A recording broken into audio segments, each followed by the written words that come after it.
हाँ तो प्यारे बच्चों, मैं है क्लासेज में एक बार फिर से आप सभी बच्चों का स्वागत है। तो बच्चों, मैं आज आपके लिए लेकर आया हूँ क्लास 11 का इंग्लिश का अर्धवार्षिक का पेपर, जो अभी कुछ ही दिनों में होने वाला है। ठीक है, तो देखो बच्चों, ये पेपर आपका 70 नंबर का रहने वाला है, जिसमें आपको 3.25 घंटे मिलेंगे। ठीक है, तो सेक्शन ए में बच्चों आपको एक अनसीन पैसेज दिया गया है। ठीक है, तो चलो अपन इसके क्वेश्चन करते हैं।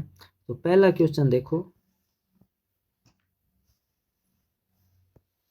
तो इसका जो पहला क्वेश्चन है कि which part of the trees help them keep the soil of river bank intact, यानी कि पेड़ों का वो कौन सा भाग है जो उन्हें नदी के किनारे की मिट्टी को बरकरार रखने में मदद करता है। तो इसका ऑप्शन नंबर जो बी है बच्चों, रूट्स, जड़ें। ठीक है ना, ये हमारा राइट आंसर हो जाएगा। ठीक है, फिर जो सेकंड क्वेश्चन है वो देखो क्या कहता है कि which gas is spewed from the chimneys, मतलब जो चिमनी होती है उनसे निकलने वाली गैस कौन सी है। ठीक है ना, तो इसका आंसर बच्चों जितना पूछा है हमें उतना ही देना है, ज़्यादा नहीं देना है। ठीक है ना, तो इसका आंसर हो जाएगा कार्बन डाइऑक्साइड। देखो मैं आपको पैसेज में दिखा भी देता हूँ।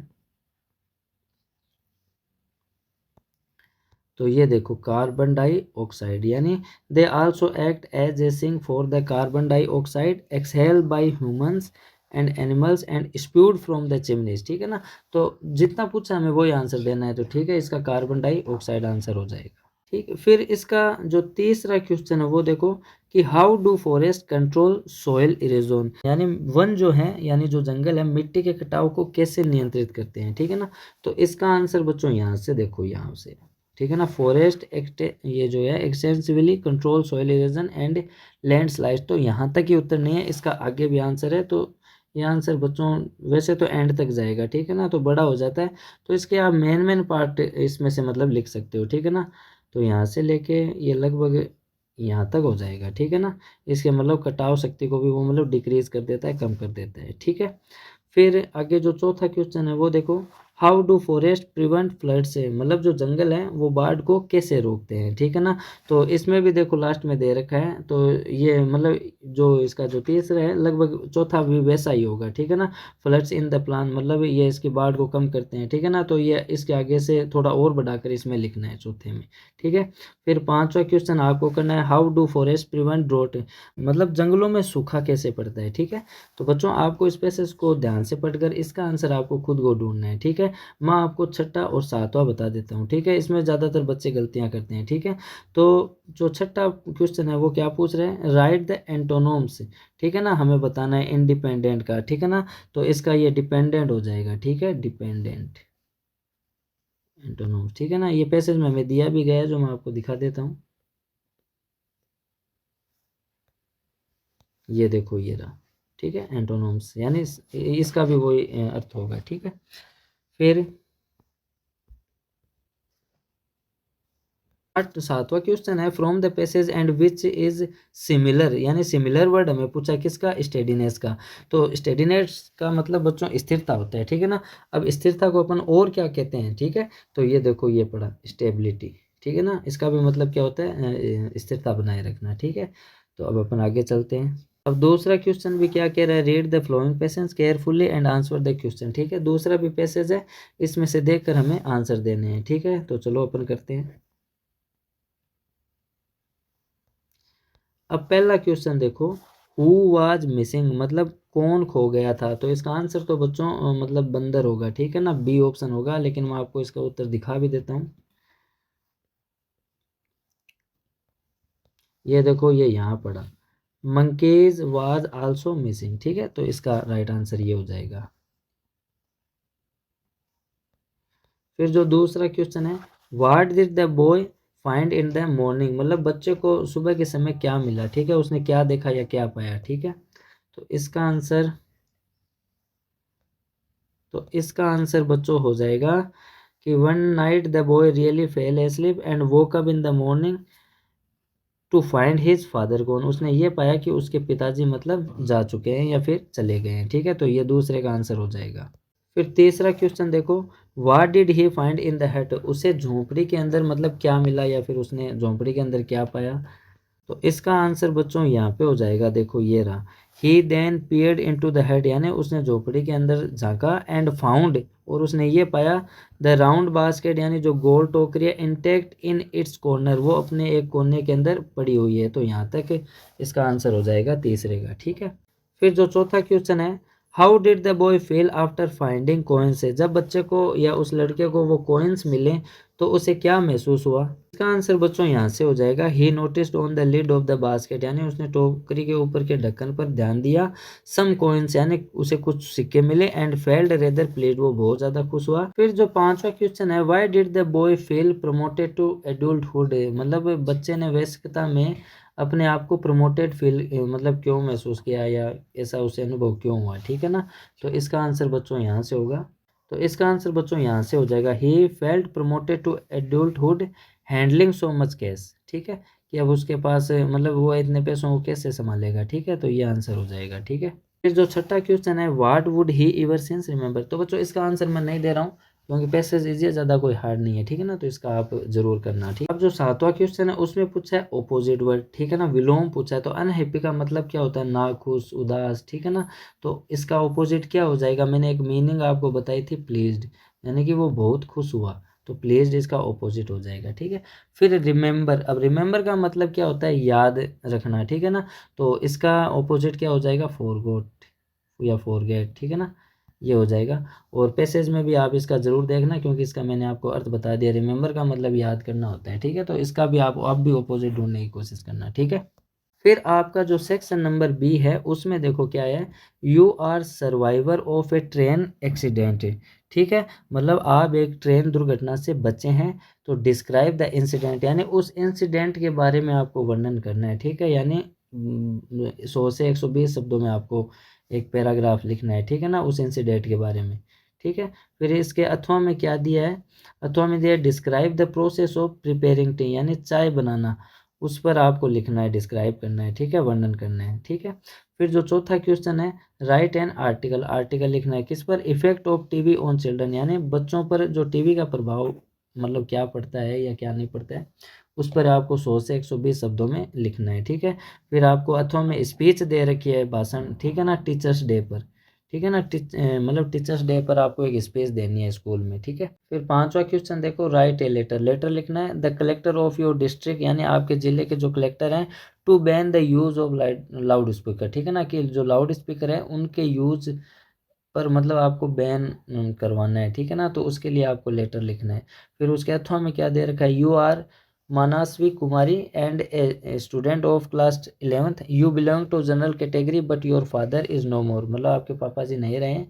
राइट ए लेटर, आपको एक पत्र लिखना है to the principal of your school requesting him to grant you pay scholarship, ठीक है ना। तो स्कॉलरशिप के लिए आपको मतलब एक ये लेटर लिखना है, ठीक है। फिर सेक्शन नंबर जो सी है उसमें आपके मतलब ग्रामर आई है, ठीक है ना। तो छठे में देखो आपको क्या करना है, fill in the blanks with suitable determiners, determiners का आपको यूज करते हुए सही आंसर आपको देना है, ठीक है ना। तो छठे का जो पहला है, सी हैज़ हार्डली फ्रेंड, तो इसमें बच्चों आपको भरना है एनी, ठीक है। सी हैज़ हार्डली एनी फ्रेंड, मुश्किल से ही उसका कोई दोस्त है, ठीक है। फिर इसका दूसरा देखो, there is milk so you can't make tea, मतलब अब इसका आगे वाला सेंटेंस देखो, आप चाय नहीं बना सकते हो, ठीक है ना। तो इसमें आप लेस कर दो, ठीक है, कि there is less milk so you can't make tea, ठीक है, इसमें ये हो जाएगा। फिर जो तीसरा है, rich should help the poor, तो यहाँ पे आप आर्टिकल द का यूज करो, the rich should help the poor, मतलब जो अमीर लोग हैं उन्हें गरीबों की सहायता करनी चाहिए, तो द आ जाएगा, ठीक है। फिर सातवां जो क्वेश्चन है उसमें क्या पूछा है, fill in the blanks correct form of the verb, यानी क्रिया का हमें सही रूप भरना है, ठीक है। तो फर्स्ट देखो, my mother food for me now, अब नाउ जब भी आता है तो बच्चों अपन इज आर एम का यूज करते हैं, ठीक है, इज आर एम का यूज करते हैं, और वर्ब में क्या लगाते हैं, आई एन जी। तो फर्स्ट इसका जो है इसमें क्या हो जाएगा, माई मदर सिंगुलर है इसलिए क्या आएगा इज, और क्रिया में क्या लग जाएगा, आई एन जी कुकिंग, तो इसमें ये आंसर हो जाएगा, ठीक है। फिर सेकंड देखो, सेकंड क्या कहता है, by the end of this month, मतलब इस महीने के अंत तक, वी हियर फॉर 2 months, अब देखो सिंस या फॉर प्लस टाइम आ रहा है, और सेंस किसकी आ रही है, फ्यूचर परफेक्ट टेंस की, ठीक है ना। तो इसमें अपन क्या करेंगे, वी आया तो शैल हैव बीन करेंगे, शैल हैव बीन, और क्रिया में क्या लगा देंगे अपन, आईएनजी, तो working, shall have been working, ऐसे हो जाएगा। ठीक है। फिर 8वां जो क्वेश्चन है उसमें आपको मॉडल पूछा है, ठीक है ना, मॉडल का यूज करना है। You close are the door in the night, यानी रात के समय आपको दरवाजे अवश्य बंद करने चाहिए, तो इसमें आ जाएगा मस्ट। ठीक है, फर्स्ट में क्या आ जाएगा, मस्ट आ जाएगा। फिर सेकंड जो है आशीर्वाद दे रहे हैं, तो आशीर्वाद जब भी दिया जाए तब मे का यूज करते हैं। ठीक है, मे यू लिव लॉन्ग। फिर जो थर्ड है there are cloud in the sky, मतलब आसमान में कुछ बादल है तो संभावना आ रही है, तो संभावना जब भी आए तो मे का यूज करते हैं, इट मे रेन टुडे। ठीक है, ऐसे करके आंसर हो जाएगा। फिर जो नोवा क्वेश्चन है, fill in the blanks with suitable preposition, preposition का आपको यूज करना है। ठीक है, he lives at Jaipur in Rajasthan. ठीक है, तो पहले में इन आ जाएगा, दूसरे में आप बताना। फिर तीसरा जो है my bag bag is lying, मेरा बैग पड़ा है the table on the table, table के ऊपर। ठीक है, ये आंसर हो जाएगा। फिर सेक्शन नंबर जो डी है, इसमें मतलब आपकी किताब से ही मतलब ये पैसेज आया, read the given extra carefully and answer the given question. ठीक है ना, तो इस पैसेज को देखकर आपको आंसर देने हैं। Why did the author's grand mother go to school with them, मतलब उसकी जो दादी थी वो मतलब उसके साथ स्कूल क्यों गई थी। ठीक है ना, तो इसका आंसर हो जाएगा, ये देखो यहीं सामने ही पड़ा है, my grand mother always went to school, मतलब मेरी जो दादी माँ वो हमेशा स्कूल जाती थी, विद मी बिकॉज, वाई से जब भी आए तो बिकॉज से आंसर चालू करो। ठीक है ना, तो यहाँ से हो जाएगा because the school was attach to that temple, क्योंकि वो जो स्कूल था वो मंदिर से जुड़ा हुआ था या उसी के पास में था, तो फर्स्ट का आंसर ये हो जाएगा। ठीक है, what did the priest teach the children, मतलब जो पुजारी था वो बच्चों को क्या सिखाता था। ठीक है ना, तो ये रहा, the priest taught us the alphabet and the morning prayer while the children sat in rows, तो ये आंसर यहाँ से हो जाएगा। ठीक है, दूसरे का हु सेंग द प्रेयर इन चोरस, चोरस के अंदर मतलब प्रार्थना किसने गाई, तो इसका आप देख लेना, इजी है, ज़्यादा कोई हार्ड नहीं है। ठीक है, फिर what did the dogs fight for, मतलब कुत्ते किस चीज़ के लिए लड़ते हैं। ठीक है ना, तो इसका आंसर भी बच्चों ये देखो पढ़ा तो है, the dogs followed us to our home growling and fighting with each other for the chapatis, यानी वो फाइटिंग करते हैं, लड़ाई करते हैं किसके लिए, चपातीज के लिए। ठीक है, तो ये आंसर हो जाएगा। और इसके अथवा में भी मतलब आपको पैसेज ही दिया गया है। ठीक है ना, the concept sustainable development was popularised in 1987, तो ये पैसेज है, अगर ये आपको आता है तो ये कर लो, वरना इसके अथवा वाला कर लो। ठीक है, ये देखो इसके अथवा में दिया गया है। ठीक है ना, तो दोनों में से आपको एक करना है, कोई सा भी कर लेना है। ठीक है, जैसे पहला क्वेश्चन देखो क्या कहता है कि who popularised the concept of sustainable development. ठीक है ना, मतलब जो विकास है उसकी अवधारणा को लोकप्रिय मतलब कौन बनाया, फिर किसने बनाया। ठीक है, तो इसका मतलब आंसर इसमें से देख के आपको करना है। ठीक है, how can you define sustainable development, मतलब आप जो विकास को है कैसे परिभाषित करेंगे। ठीक है, तो इसमें से आंसर आपको ज़रूर मिल जाएंगे। ठीक है, फिर जो 11वां क्वेश्चन है ये कह रहा है आंसर एनी 3 क्वेश्चन, यानी आपको 3 ही प्रश्नों के उत्तर देने हैं। ठीक है, और 20 से 30 शब्दों में देने हैं। तो फर्स्ट क्वेश्चन देखो क्या कह रहा है, how did the sparrow behave when the writers grand mother had died, मतलब जो स्पैरोज थे, जो पक्षी थे या जो चिड़ियाँ थी, उन्होंने कैसा बिहेव किया जब लेखक की जो माँ थी, मतलब दादी माँ थी, वो मर चुकी थी। ठीक है ना, तो इसका आंसर हमें देना है। ठीक है, फिर सेकंड देखो who discover Tut's tomb and when, मतलब जो टट था उसके मकबरे को मतलब किसने खोजा और कब खोजा। ठीक है, फिर what was the purpose of the writer voyage, मतलब वोयाज का जो राइटर है उसका क्या पर्पस था। फिर who is the world most dangerous animal, मतलब जो संसार है उसका सबसे खतरनाक प्राणी कौन है, ये ह्यूमन ही है। ठीक है ना, इसका आंसर तो मैं डायरेक्ट ही बता देता हूँ, और इसके ऊपर वाला जो पैसेज है उसमें आपको मिल जाएगा। ठीक है, फिर 12वां जो क्वेश्चन है आंसर एनी 2 लॉन्ग, यानी 2 ही क्वेश्चन होंगे आंसर देना, ये बड़े क्वेश्चन है 60 वर्ड में आपको करने हैं। ठीक है, तो फर्स्ट क्वेश्चन है describe the way in which the author's grand mother behave just before she dies, यानी मरने से पहले दादी का मतलब क्या व्यवहार था। ठीक है ना, फर्स्ट लेसन है उसी का ये मतलब क्वेश्चन है। ठीक है, फिर what lesson do you learn from the story, मतलब इस कहानी से आप क्या सीखते हो, कौन सा, we are not afraid to die, हम मरने से मतलब नहीं डरेंगे, if we can all be together, यदि हम सभी साथ हैं। तो इस मतलब कहानी से आपको क्या सीखने मिला। ठीक है, फिर उसके अथवा में भी तीसरा क्वेश्चन एक और दे रखा है, जो आप मतलब ऊपर वाले 2 कर लो या फिर एक ये भी कर सकते हो। What are earth 4 principal biological system, मतलब बायोलॉजिकल सिस्टम के 4 वो प्रिंसिपल कौन से, सिद्धांत कौन से हैं। ठीक है, फिर जो 13वां क्वेश्चन है, इसमें आपको एक्स्ट्रा यानी रेफरेंस टू कॉन्टेक्स्ट आपको मतलब पद्यांश के 100% व्याख्या करनी है, तो चाहे ये कर लो, अथवा में भी दे रखा है, चाहे ये कर लो, ठीक है। तो आप बच्चों इसको जरूर देख लेना और याद कर लेना, ठीक है। फिर 14वां क्वेश्चन, आंसर एनी 2 ऑफ 3 यानी 3 में से किसी 2 के उत्तर देने 20 से 30 शब्दों में, ठीक है। What has the camera capture, मतलब कैमरा में क्या कैप्चर हुआ था। What happen when goldfinch comes, मतलब क्या होता है जब गोल्ड फिंच आता है। What did the rain call herself, वर्षा को क्या कहा जाता है। तो ये दो मतलब आपको कोई से भी कर लेना, ठीक है, तो याद कर लेना बच्चों आप।